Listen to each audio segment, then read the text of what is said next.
Hello little champs of class 10। তো আজকে আমি তোদের জন্য নিয়ে এসেছি এমসিকিউ সিরিজ, যেটা হবে ক্লাস 10 এর, সেইটার 25 কোয়েশ্চেন্স, মানে 25টা এমসিকিউ। আমরা ফার্স্ট যেই আমাদের চ্যাপ্টার আছে তার ফার্স্ট টপিক, যেটা মানে জীবজগতের নিয়ন্ত্রণ ও সমন্বয়ের মধ্যে আমরা যে চলনের ভিডিওটা কমপ্লিট করেছি, তো সেটার উপরেই আজকে এমসিকিউ গুলো আমরা কমপ্লিট করব। তো আমরা এখানে এক একটা করে কোয়েশ্চেন দেখব, সেটার অ্যান্সার নিয়ে ডিসকাস করব এবং কারেক্ট অ্যান্সারটা আমরা লাস্টে বলবো। এইভাবে আমাদের পুরো সিরিজটা কমপ্লিট হবে। তো আমাদের আজকে ফার্স্ট কোয়েশ্চেন যেটা আছে সেটা হচ্ছে, কিছু ফুল সূর্যোদয়ের পরে ফোটে এবং সূর্যাস্তের সঙ্গে সঙ্গে বুঝে যায়। তাইলে এখানে সূর্যোদয়ের পরে ফোটে এবং সূর্যাস্তের সঙ্গে নিভে যায়, মানে আমরা বুঝতে পারছি যেটা কেমন ন্যাস্টিক চলন। এবার সেই ন্যাস্টিকের মধ্যে কিসের ভাগ, সেটা আমরা কি দেখে বুঝবো যে কিসের উপর নির্ভর করছে। সূর্যোদয়, সূর্য মানে আলো, আর আলো মানে আমরা জানি ফটো। তাইলে আমাদের ফার্স্টের অ্যান্সারটা কি হবে? ফটোন্যাস্টিক চলন বা ফটোন্যাস্টি। এখানে রয়েছে ফটোন্যাস্টি। তো আমাদের তাইলে ফার্স্টের কোশ্চেনটার অ্যান্সার কি হবে? ফটোন্যাস্টি। তো তারপরে আমরা চলে আসি সেকেন্ড কোশ্চেনে। তো সেকেন্ড কোশ্চেন কি আছে, যে সূর্য শিশির নামক পতঙ্গভুক উদ্ভিদ। এইটা আমাদের মাথায় ক্লিক করতে হবে যে পতঙ্গভুক উদ্ভিদ, তার পাতার কোষ্ঠিকাগুলো পতঙ্গ দেহের সংস্পর্শে আসা মাত্র, এইটা হচ্ছে আর একটা পয়েন্ট, পেকে গিয়ে পতঙ্গকে চেপে ধরে। তো এটা কি? এটাও আমরা বুঝতে পারছি যে এটা এক প্রকার ন্যাস্টিক চলন। এবার কি প্রকার ন্যাস্টিক চলন? আমরা বলেছি পতঙ্গর এইটা, মানে আমি আগের ভিডিওতেই বলে দিয়েছি যে এটা একটা কেমিক্যাল মেসেঞ্জার হিসেবে কাজ করছে। তো এটা তাইলে কি ধরনের চলন হবে? আমরা কেমিক্যাল মেসেঞ্জার মানে কেমিক্যাল টাইপের কিছু। তো আমরা এটা তাহলে জেনে নিই যে এটা হচ্ছে হবে কেমোন্যাস্টিক চলন বা কেমোন্যাস্টি। তো নেক্সট কোশ্চেনে চলে আসি। টপিক চলন সম্পর্কিত নিচের কোন বক্তব্যটি সঠিক নির্বাচন করো। তাইলে আমরা এই ধরনের কোশ্চেন যখন থাকবে যে সঠিক সঠিক নয়, আমরা কি করব, সেইটার তলায় দাগ দিয়ে নেব, তাইলে আমাদের ভুল হওয়ার সম্ভাবনা কমে যাবে। এইবার তাইলে আমরা এক একটা করে অপশনে চলে আসি এবং যেগুলো যেগুলো আমাদের ভুল মনে হবে আমরা সেটাকে এলিমিনেট করে নেব। তো এটি উদ্দীপকের তীব্রতা দ্বারা নিয়ন্ত্রিত হয়। আমরা এখান থেকে বুঝে গেলাম যেটা কি, এটা ন্যাস্টিক চলন। কারণ ন্যাস্টিক চলনে আমরা জানি যে এটা তীব্রতার উপর নির্ভর করে। তাহলে আমাদের টপিক বলেছে, তাহলে আমাদের ফার্স্ট অপশন এলিমিনেটেড। নেক্সট যেটা, সেটা হচ্ছে উদ্ভিদ বা উদ্ভিদাঙ্গের সামগ্রিক স্থান পরিবর্তন হয়। আমরা জানি সামগ্রিক স্থান পরিবর্তন মানে কি, সেটা ট্যাকটিক চলন। তো টপিক চলন যেহেতু বলেছে, এটাও কাটা। নেক্সট আছে ভলভক্স নামক শৈবালে এই ধরনের চলন দেখা যায়, যে আমরা জানি না এখানে কি দেখা যায়, পজিটিভ এবং নেগেটিভ উভয় প্রকার ফটোট্যাকটিক চলন। তো এটাও কাটা। তাহলে লাস্টে আমাদের আছে, এটি উদ্দীপকের গতিপথ দ্বারা নিয়ন্ত্রিত আবিষ্ট বক্র চলন। তাহলে আমরা জানি যে টপিক চলন মানে অবশ্যই গতিপথ দ্বারা নিয়ন্ত্রিত হয় এবং এটা একটা আবিষ্ট বক্র চলনের ভাগ। তো আমরা তাহলে সঠিক অ্যান্সারটা কি জেনে নিলাম যে না, এটি ডি অপশন হবে, এটি উদ্দীপকের গতিপথ দ্বারা নিয়ন্ত্রিত আবিষ্ট বক্রচলন। তারপরে কোশ্চেন আছে, উদ্ভিদের কাণ্ড আলোর দিকে এবং মূল আলোর বিপরীত দিকে বৃদ্ধি পায়। আমরা জানি উদ্ভিদের আলোর কাণ্ডটা সবসময় উপর দিকে যায়, মানে আলোর দিকে, মানে পজিটিভ, আলোর ক্ষেত্রে পজিটিভ, মূল নিচের দিকে, তাহলে আলোর ক্ষেত্রে নেগেটিভ। এক্ষেত্রে কাণ্ডের চলনের প্রকৃতি হলো, তো এখানে তাইলে শুধু কাণ্ডের চলনটাকে বলেছে, তো কাণ্ডের চলনটাকে শুধু যেহেতু বলেছে, তাহলে আমাদের অ্যান্সারটা কি হবে? পজিটিভ ফটোট্রপিক চলন। তো তারপরে আমরা 5 নম্বর কোশ্চেনে চলে আসি। 5 নম্বর কোশ্চেন কি বলছে, যে ফটোট্রপিজম প্রদর্শনের জন্য যে অ্যাপারেটাস সাধারণভাবে ব্যবহার করা হয় সেইটি হলো। তো এইটা আমরা একটা স্লাইডে দেখবি আলাদা করেই আছে, যে আমাদের ফটোট্রপিক যেই চলন সেটা ব্যাখ্যা করার জন্য আমরা যেই যন্ত্রটা অ্যাপারেটাসটাকে ইউজ করি সেটাকে বলা হয় হেলিওট্রপিক চেম্বার। তো আমাদের এইখানে অ্যান্সারটা হবে বি, হেলিওট্রপিক চেম্বার। তো তারপরে হচ্ছে 6 নম্বর কোশ্চেন, যে ধরনের চলন প্রক্রিয়ায় কোনো উদ্ভিদ বা তার সজীব অংশ যেমন রেণু উদ্দীপকের প্রভাবে এক স্থান থেকে অন্য স্থানে, এবার এক স্থান থেকে অন্য স্থানে বলেছে মানে জায়গা পরিবর্তন করছে, তাহলে এখান থেকে আমরা বুঝে যাবো যে এটা অবশ্যই কি হবে, ট্যাকটিক চলন। তো তাহলে এখানে প্রথম মানে 4টে যে অপশন আছে, টপিক বা ন্যাস্টিক বা প্রকরণ বা, তাহলে অ্যান্সার কি হবে, ট্যাকটিক চলন। এই সবকটা কোয়েশ্চেন কিন্তু এই চ্যাপ্টার থেকে ইম্পর্টেন্ট এবং মাধ্যমিকে আসার জন্য মানে ভেরি ইম্পর্টেন্ট কোয়েশ্চেন্স। এবং অনেকগুলো ওল্ড মানে পিওয়াইকিউ যেটা আমরাকে বলি সেইখানে কিন্তু থাকার কোশ্চেন। তারপর আসি 7 নম্বর কোশ্চেনে, বলেছে অক্সানোমিটার ব্যবহার করা হয় কিসের জন্য। তো আমরা এইটা আগের দিন যখন বলেছিলাম যে জগদীশ চন্দ্র বসুর বিভিন্ন রকম যেই উদ্ভাবনাগুলো সেগুলো নিয়ে আলোচনা করেছিলাম, তো সেইটা মানে এইখানে যেটা আমরা বলেছিলাম তো সেইটা কি ছিল যে উদ্ভিদের চলন প্রদর্শনের জন্য না উদ্ভিদের বৃদ্ধি পরিমাপ করার জন্য, অক্সিজেনের ঘনত্ব পরিমাপ করার জন্য, আর উদ্ভিদের শ্বসন প্রদর্শনের জন্য। তা আমরা এই অক্সানোমিটার কোন ক্ষেত্রে ইউজ করেছিলাম, যখন নাকি আমরা দেখেছিলাম যে উদ্ভিদের বৃদ্ধিটা কিভাবে পরিমাপ করা হচ্ছে সেই ক্ষেত্রে। তাহলে আমাদের অ্যান্সারটা হবে 7 দাগের বি, উদ্ভিদের বৃদ্ধি পরিমাপ করার জন্য। এরপরে চলে আসি নেক্সট কোশ্চেনে। নেক্সট বলেছে নিচের কোনটি নেগেটিভলি জিওট্রপিক চলনের উদাহরণ। এবার কোশ্চেন অপশনস কি কি আছে, লবণাম্বু উদ্ভিদের শ্বাসমূলের চলন, বলেছে নেগেটিভলি জিওট্রপিক মানে অভিকর্ষজ যে বল তার অপোজিটে যাবে। তাইলে যেটা নাকি শ্বাসমূল, শ্বাসমূল কি হয়, মূলের উপর দিকে ওঠে, অভিকর্ষজ থাকে, অভিকর্ষজ যেই বল বা ত্বরণ থাকে সেটা থাকে নিচের দিকে, তাইলে এটা অবশ্যই কি ধরনের, নেগেটিভলি হচ্ছে কার না জিওট্রপিক। তো এখান থেকে আমরা জানছি যে এটা ঠিক উত্তর হলো। এর পরের কোশ্চেন মানে অপশনটা কি, সেটা হচ্ছে উদ্ভিদের প্রধান কাণ্ডের চলন। কাণ্ড যেটা সেটা অবভিয়াসলি উপরে যায়, এটা আমরা সবাই জানি, তো সেই ক্ষেত্রে এটা নেগেটিভলি জিওট্রপিজমেরই উদাহরণ হচ্ছে, এটাও ঠিক। তাহলে হচ্ছে উদ্ভিদের প্রধান মূল, কিন্তু মূল কি হয়, মূল তো নিচের দিকে থাকে না, তাহলে এটা তো পজিটিভলি জিওট্রপিক এর উদাহরণ। তাইলে আমাদের যে উত্তরটা হবে সেটা হচ্ছে ডি অপশন, এ ও বি উভয়। এই ধরনের কোশ্চেনের ক্ষেত্রে আমি তোদের বলি যে এই যখন মানে ফার্স্টে আমার মনে হলো যে না প্রথম অপশনটা ঠিক, আমি রাইট দিয়ে দিলাম, এরকম করবি না, কারণ এখানে কিন্তু কোশ্চেনে অপশন থাকতেই পারে এ ও বি উভয় বা এ ও সি উভয় বা সবকটি ঠিক, এরকম অপশন কিন্তু দিতে পারে। তাই সবগুলো পড়ে নিয়ে তারপরে অপশনটাই রাইট দিবি। তারপরে কি রয়েছে যে না ক্লিনোস্ট্যাট নামক যন্ত্রের সাহায্যে কি করা হয়।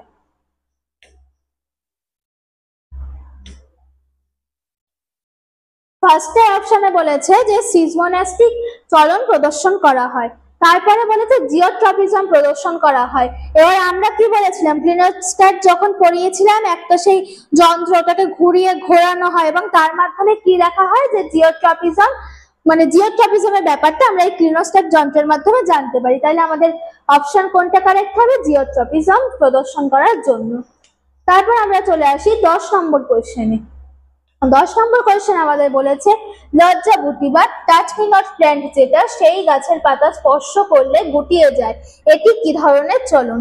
আমরা জানি যে লজ্জাবতী গাছের পাতা মানে কি, সেটা টাচের প্রতি সংবেদনশীল, তো তাইলে টাচ মানে আমরা কি জানি সিজমো, তাইলে এখানে অপশনটা কি হবে যে না সিজমোনাস্টিক চলন, কারণ ওটাও তীব্রতা দ্বারা নিয়ন্ত্রিত এক প্রকার চলন এবং স্পর্শজনিত চলন, তাই আমাদের অপশন হবে কারেক্ট অপশন সিজমোনাস্টিক চলন। নেক্সট 11 দাগের কোশ্চেনটা কি বলেছে যে উদ্ভিদের কাণ্ডের শাখা প্রশাখা মূলে দেখা যায় কি কি অপশন বলেছে যে অর্থোজিওট্রপিক চলন, থার্মোনাস্টিক চলন, ডায়াজিওট্রপিক চলন এবং সিজমোনাস্টিক চলন। কাণ্ডের শাখা প্রশাখা আমি আগের দিন বলেছিলাম, শাখা প্রশাখা ডায়াট্রপিজম কি বলেছিলাম যে যেটা নাকি মানে এরকম ভাবে 90 ডিগ্রি কোণ করে সরি মানে সোজাসুজি থাকে না, এরকম ভাবে থাকে, মানে ধর তুই কিসের সাপেক্ষে বললি, মূলের সাপেক্ষে মানে প্রধান মূল যেটা তার সাপেক্ষে শাখা মূল যেগুলো, কিংবা ধর কাণ্ডের সাপেক্ষে যেগুলো নাকি শাখা প্রশাখা, এগুলো কিভাবে থাকে, এটা যদি প্রধান মূল হয় তাহলে শাখা মূলগুলো থাকে এরকম, বা এটা যদি কাণ্ড হয় তাহলে শাখা প্রশাখা গুলো থাকে এরকম। এই ব্যাপারটাকে আমরা কি বলি, ডায়াজিওট্রপিজম। তো এখানে তাইলে আমাদের কোন অপশনটা ঠিক হবে, ডায়াজিওট্রপিজম ট্রপিক চলন বা ডায়াজিওট্রপিজম। তারপরে কোশ্চেন কি বলেছে সিজমোনাস্টিক চলনে যে আয়ন গুরুত্বপূর্ণ ভূমিকা পালন করে সেটি কি।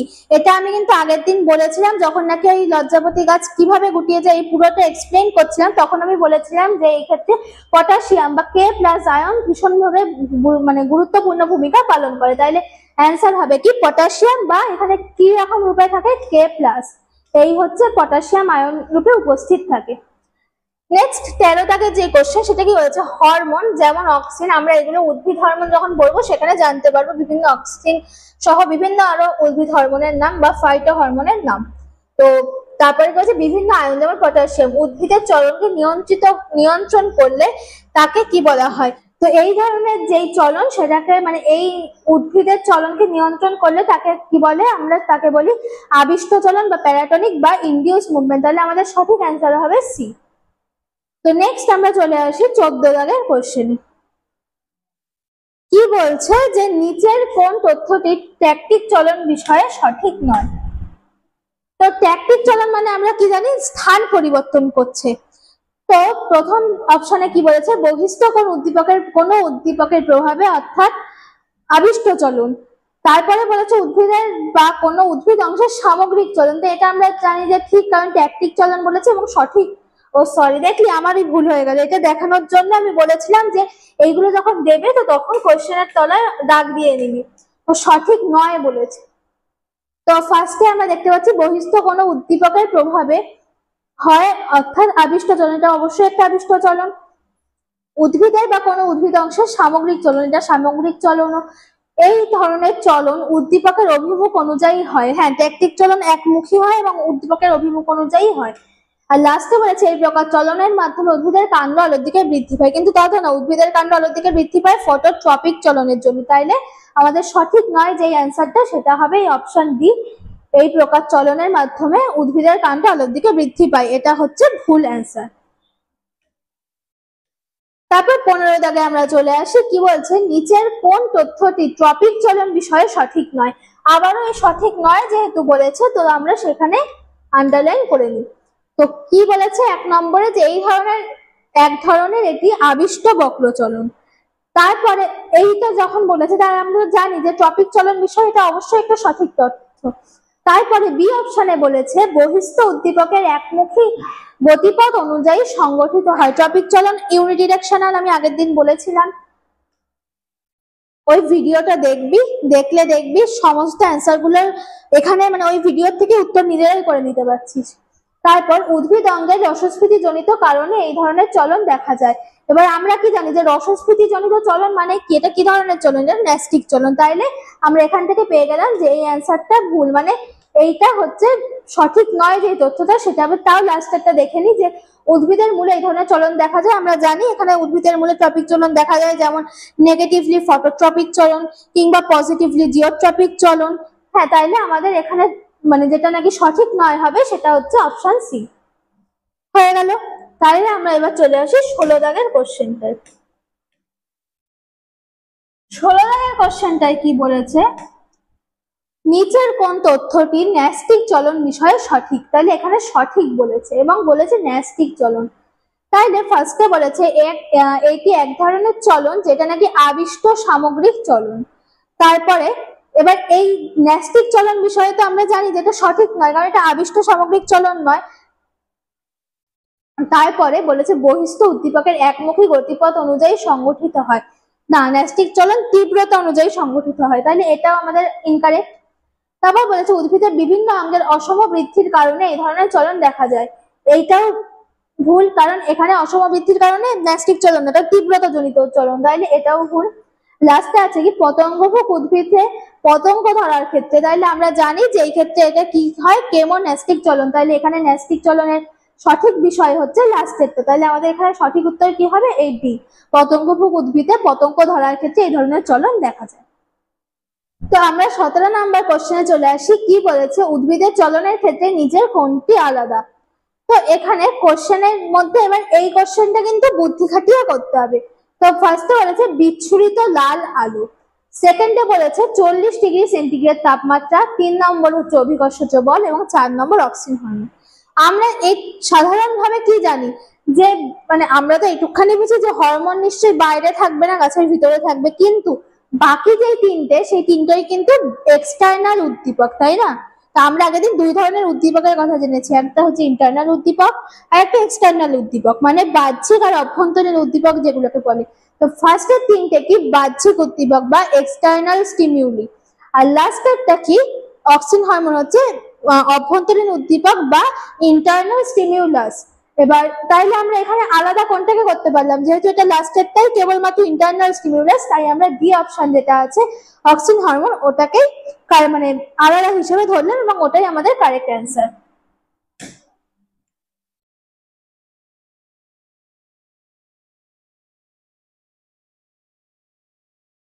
তারপরে আছে সমতা বিধান করো। এখানে দাঁড়া, এখানে ফার্স্টে বলেছে পি কিউ আর এস দিয়েছে আর এইদিকে দিয়েছে 1 2 3 4। তো এগুলোকে আমরা একভাবে করব, সেটা আমি আলাদা করে শর্টের মাধ্যমে বোঝাবো। এখানে আমি জাস্ট অ্যান্সারটা করিয়ে দিচ্ছি। তো ফার্স্টে বলছে ফটোট্যাকটিক চলন। এবার এখানে আমরা কি খুঁজবো যে কোনটা ফটোট্যাকটিক চলনের এক্সাম্পল বা ফটোট্যাকটিক চলনের সাথে কোনটা সম্পর্কিত। তা আমরা জানি ফটোট্যাকটিক চলন যেটা, সেটা এখানে রয়েছে বিচ্ছুরিত আলোক উৎসের অভিমুখে ভলভক্সের চলন। আমরা জানি যে বিচ্ছুরিত আলোর অভিমুখ হলে সেটা পজিটিভ ফটোট্যাকটিক হয়, আর অতিরিক্ত তীব্র আলোর সংস্পর্শে মানে ওই দিকে গেলে তাইলে হয় নেগেটিভ ফটোট্যাকটিক। তাইলে আমরা জানি পি এর সাথে 2 গেল, এটা আমরা সাইডে লিখে রাখলাম যে P2। তারপরে আছে কিউ এ ফটোট্রপিক চলন। আমরা জানি ফটোট্রপিক চলন প্রদর্শন করা হয় হেলিওট্রপিক চেম্বারের মাধ্যমে। তাহলে আমাদের কিউ এর অপশন হবে 3, তাহলে Q3। তারপরে রয়েছে যে থার্মোনাস্টিক চলন। থার্মোনাস্টিক চলন আমরা জানি ন্যাস্টিক মানে কি তীব্রতা, তাহলে এখানে টিউলিপ ফুলের ফোঁটাও বুঝে যাওয়া, এটা থার্মোনাস্টিক চলনের এক্সাম্পল। তাহলে আর হচ্ছে 4। আর লাস্টে কি আছে হাইড্রোট্রপিক চলন। এটা হচ্ছে উদ্ভিদের মূলের চলন, কারণ আমরা জানি পজিটিভ হাইড্রোট্রপিক চলনের উদাহরণ হচ্ছে ওইটা। তাইলে এস হচ্ছে 1। তাহলে আমরা দেখে নেব যে এই অপশনটা কোথায় আছে। তাহলে P2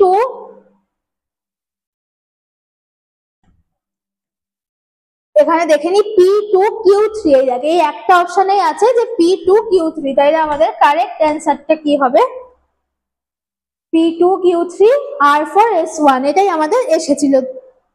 তো আমরা 19 নাম্বার কোশ্চেনে চলে আসি। এইটা হচ্ছে এই কোশ্চেন গুলোকে বলে বিবৃতি কারণ। এই টাইপের কোশ্চেন বা অ্যাসারশন রিজন, এগুলো তোরা যখন মানে যারা যারা নিট দিবে সেই ক্ষেত্রেও মানে খুব ইম্পর্টেন্ট টাইপের কোশ্চেন। এবার 9 10 এগুলো তো আমি নিটের কথা বলা উচিত না, তাও আমি বলছি যে এইগুলো খুব ইম্পর্টেন্ট টাইপের কোশ্চেন এবং এখন থেকে শিখে রাখ, মাধ্যমিকে চাইলেই আসতে পারে। তো দেখ ফার্স্টে বলেছে যে বিবৃতি বা অ্যাসারশন কি বলেছে যে পতঙ্গভুক উদ্ভিদের পাতার প্রান্তভাগে উপস্থিত দীর্ঘ রোম, যেটাকে আমরা ইংলিশে কি বলি টেন্টাকেলস, পতঙ্গের দিকে বেঁকে যায়। এটা হচ্ছে আমাদের একটা বিবৃতি। এবার এই বিবৃতি যেটা, সেটা কি সত্যি না মিথ্যা বলে মনে হচ্ছে? পতঙ্গভুক উদ্ভিদের পাতার প্রান্তভাগে উপস্থিত দীর্ঘ রোম, পতঙ্গভুক উদ্ভিদের পাতা, এইখান থেকে আমরা কি জানি, এটা আমরা আগের দিন পড়েছিলাম তো, পতঙ্গের যখন কাছাকাছি আসে সেদিকে বেঁকে যায়। তাইলে এই যে মানে অ্যাসারশনটা এটা আমরা জানি, ট্রু লিখে রাখলাম। এরপরে বলছে পতঙ্গের দেহে উপস্থিত প্রোটিন এক্ষেত্রে রাসায়নিক উদ্দীপক হিসেবে কাজ করে। তো এটাও আমরা জানি যে এটাও ঠিক, এটাও ট্রু। তাহলে এখানে দেখ অ্যাসারশন এবং রিজন দুটোই ঠিক হলো। তাহলে আমরা কি দেখবো যে এ এবং আর উভয়ই সত্য। এই অবধি আমরা জানলাম যে ঠিক। এরপরে আবার কি আছে দেখ, এই বি অপশনও আছে এ এবং আর উভয়ই সত্য। তাহলে আমরা তো দুটো এখন অবধি ঠিক পেলাম, কিন্তু এখানে বলেছে এ হলো মানে আর হলো এর সঠিক ব্যাখ্যা, আর একটাই বলেছে যে আর এর সঠিক ব্যাখ্যা নয়। কেন?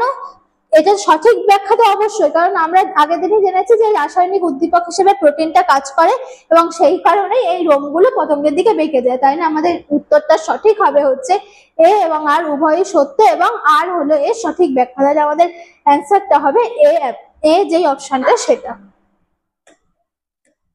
তারপরে আমরা চলে আসি 20 দাগের কোশ্চেনে। 20 দাগের কোশ্চেনটা কি বলেছে, এইটা দেখ, এইটা ইস্টু এটা, ডবল ইস্টু এটা ইস্টু ড্যাশ। তার মানে কি যে এটা যদি মানে এইটার মানে যদি এইটা হয়, মানে এটার সাথে এটা যদি যেভাবে সম্পর্কিত, এইটার সাথে কোনটা সেম ভাবে সম্পর্কিত, সেটা হচ্ছে আমাদের কোশ্চেন। ফার্স্টে বলেছে স্পর্শ করলে লজ্জাপতি গাছের পাতা বুঝে যাবে, এটা কিসের এক্সাম্পল? সিজমোনাস্টিক চলনের এক্সাম্পল।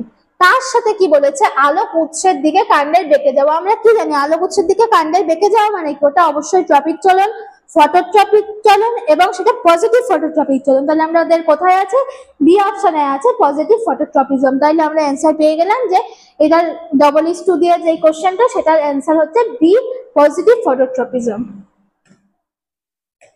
এরপরে চলে আসি 21 দাগের যে কোশ্চেনটা আছে সেটা। তো কি বলেছে, নিচের কোনটি উদ্ভিদের চলনের উদ্দেশ্য? উদ্ভিদ যে চলন ঘটায় তা সেটা কোন কোন কারণে ঘটায়? প্রথমে আছে খাদ্য উৎপাদন, 2 আছে প্রতিকূল পরিবেশ থেকে আত্মরক্ষা, 3 আছে প্রজনন, 4 আছে উপরে সবকটি। তো দেখ, খাদ্য উৎপাদনের জন্য যেখানে ধর কথার কথা আলোর তীব্রতা বেশি কিংবা এই ধরনের যেই সব জায়গা আছে সেখানে যদি তারা চলনটা তাদের সেদিকে বেশি হয়, তো সেইটা অবশ্যই খাদ্য উৎপাদনের জন্য। এমনকি হতে পারে যে একটা জায়গায় প্রচুর পরিমাণে মানে তাদের ক্ষেত্রে সেটা প্রতিকূল, মানে কি বলে, পরিবেশটা প্রতিকূল, সেখান থেকে তারা নিজেদেরকে সেভ করার জন্য সেখান থেকে চলন ঘটাতে পারে, কিংবা প্রজনন মানে তাদের বংশ বিস্তার করার জন্য উদ্ভিদের চলন হতে পারে। তাহলে আমাদের অ্যান্সার কি হবে? ডি অ্যান্সার হবে উপরের সবকটি। তো তারপর চলে আসি 22 দাগের কোশ্চেনে। দিন ও রাত্রির কারণে সৃষ্ট ন্যাস্টিক চলনকে কি বলা হয়? এটা আমাদের ওই পাওয়ার পয়েন্টের একদম শেষে ছিল, যেটা আগের দিনের ভিডিওটা, সেটাকে আমরা জানি যে নিক্টিন্যাস্টিক চলন বলে, যেটা নাকি বিভিন্ন লেগিউম গাছের যেই মানে এক্সাম্পল আমরা জানি সেখানে এই চলন দেখা যায়। তারপর চলে আসি 23 দাগের যে কোশ্চেনটা সেটা। তো 23 দাগের কোশ্চেনে কি বলেছে যে সঠিক জোন নির্বাচন করো। এই ধরনের মানে কোশ্চেনও বেশ ইম্পর্টেন্ট এবং মানে আসার মতো কোশ্চেন। তো দেখ, প্রথমে হচ্ছে ফটোট্যাকটিক চলন, আলো উৎসের দিকে কাণ্ডের বেঁকে যাওয়া, ফটোট্যাকটিক বলেছে, তাইলে এটা আমাদের হবে না। এবং এখানেও সঠিক বলেছে, এটা কিন্তু মনে রাখিস। তারপর বলেছে নেগেটিভ হাইড্রোট্রপিজম, লবণাম্ব উদ্ভিদের শ্বাসমূলের মাটির উপরে উঠে যাওয়া। এটা যদি এইটুকখানি বাদ দিত, এইখানে মাটির, হ্যাঁ এইটা যদি মানে শুধু মূলের এক্সাম্পল থাকতো তাহলে এটা সঠিক হতো, সরি তাহলে এটা ভুল হতো, কারণ সেটা তাহলে হতো পজিটিভ হাইড্রোট্রপিজম। কিন্তু এখানে যেহেতু বলেছে যে না লবণাম্ব উদ্ভিদের শ্বাসমূল, সেটা আমরা জানি এটা যদি মাটি হয় তো তাহলে মূলগুলো উপর দিকে উঠে আসে, তাই তো? তাহলে এটা কিসের এক্সাম্পল হলো? Negative hydrotropism. তাহলে এটা আমাদের সঠিক অ্যান্সার। তাহলে আমাদের এই কোশ্চেনটার অ্যান্সার কি হবে? বি। তো তারপর আমরা চলে আসি 24 দাগের যে কোশ্চেনটা আছে, সেটা বলেছে স্লিপ মুভমেন্ট বা নিদ্রা চলন দেখা যায় কোথায়? একটু আগে আমি বললাম নিক্টিন্যাস্টিক চলনের ক্ষেত্রে যে লেগুম জাতীয় গাছে এই ধরনের চলন দেখা যায়। তাহলে আমাদের লেগুম জাতীয় গাছের যে অ্যান্সারটা আছে সেটাই আমাদের বলতে হবে যে তেঁতুল, শিরীষ ইত্যাদি লেগুম জাতীয় গাছের পাতায় এটা দেখা যায়। তাহলে আমাদের এটার অপশন কি হবে? বি। আর লাস্টে কি আছে? লাস্টে আমাদের একটা ছবি দিয়ে দিয়েছে এবং সেখান থেকে বলেছে যে চিত্রে মটর গাছের মূল জলের উৎসের দিকে বেঁকে গেছে। এখানে কোন ধরনের চলন হয়েছে বলে তুমি মনে করো? তাহলে এটা এইদিকে বেঁকে গেছে মানে কি জলের দিকে বেঁকে গেছে, তাহলে এটা হাইড্রোর ব্যাপার আছে। এবং এটা তাহলে এখানে আমরা দেখে নিই হাইড্রো কোথায় আছে, এই যে লাস্টে আছে পজিটিভ হাইড্রোট্রপিজম, জলের দিকে বেঁকে গেছে মানে অবশ্যই সেটা পজিটিভ। তাই আমাদের লাস্টের কোশ্চেনটার অ্যান্সার হবে ডি, পজিটিভ হাইড্রোট্রপিজম। এই হচ্ছে আমাদের আজকের টোটাল 25টা কোশ্চেন। এটার যে পিডিএফটা মানে কোশ্চেনের পিডিএফ ফরম্যাটটা আমি হোয়াটসঅ্যাপ গ্রুপে পোস্ট করে দেবো, আমাদের হোয়াটসঅ্যাপ চ্যানেল যেটা আছে ওটায় পোস্ট করে দেবো। আর হোয়াটসঅ্যাপ চ্যানেলটা সবাই ফলো করে নিস, ওখানে রেগুলার সব ভিডিওগুলোর আপডেটও যাবে, নতুন নতুন নোটস পিডিএফ ফর্মে যাবে, কোশ্চেন্স যাবে, সব কিন্তু হোয়াটসঅ্যাপ চ্যানেলে যাবে। তাই তোরা ওই চ্যানেলটাকে ফলো করে রাখিস। আর হোয়াটসঅ্যাপ চ্যানেলটার লিঙ্ক আমি আজকে আবারও দিয়ে দেবো এই ভিডিওটার নিচে, ওখান থেকে দেখে নিস। তো আজকে এই অবধি, আমরা নেক্সট আবার চলে আসবো হচ্ছে ফাইটো হরমোন বা প্ল্যান্ট হরমোনের যে চ্যাপ্টারটা আছে ওটার ভিডিও লেকচারে। তো ভালো লাগলে সবাই চ্যানেলটা সাবস্ক্রাইব করিস আর বন্ধুদের মধ্যে শেয়ার করে দিস, আর যদি কোনো কোশ্চেন থাকে কমেন্ট করে দিস। তো আজকে এই অবধি, বাই।